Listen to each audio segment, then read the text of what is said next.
Pernah nggak sih kamu bertanya, apakah bahagia itu benar-benar ada?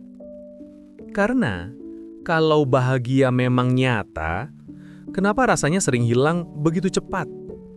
Kenapa setelah tertawa pun hati masih terasa kosong? Kita sering berpikir, bahagia itu ketika semua berjalan sesuai rencana.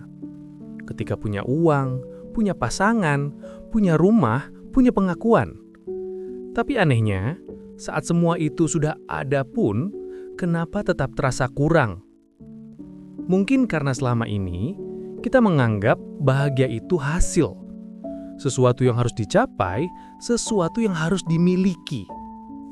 Padahal, mungkin bahagia itu bukan tujuan. Bahagia itu cara kita berjalan. Bahagia bukan soal seberapa besar yang kita punya, tapi seberapa mampu kita menikmati yang ada.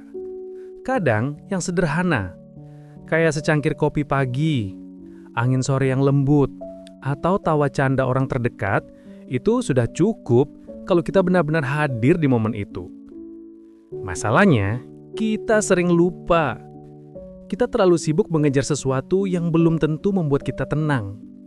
Kita capek bekerja, capek berjuang, tapi lupa istirahat untuk sekadar merasa. Dan di saat itu, kita mulai berpikir bahwa bahagia mungkin cuma ilusi. Tapi coba pikir lagi, kalau bahagia tidak ada, kenapa ada momen di mana hati terasa hangat meski hidup sedang berantakan? Kenapa ada rasa lega saat kita memaafkan seseorang? Atau saat kita disapa dengan tulus? Itu bukan ilusi, itu nyata. Hanya saja, bahagia bukan hal besar yang datang tiba-tiba.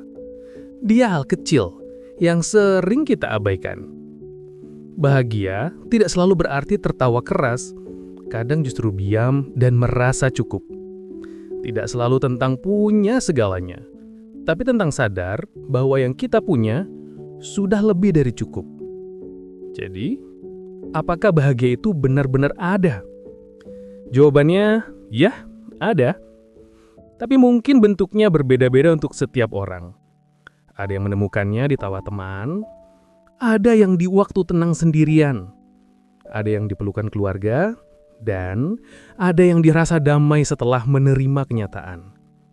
Bahagia bukan perlu cari terlalu jauh. Kadang dia cuma menunggu kita berhenti sebentar, menyadari bahwa hidup yang sekarang pun sudah cukup untuk tersenyum hari ini. Mungkin kuncinya bukan mencari bahagia, tapi belajar menjadi bahagia dengan yang sudah kita punya. Karena bahagia bukan soal memiliki segalanya, tapi merasa cukup meski tidak punya semuanya.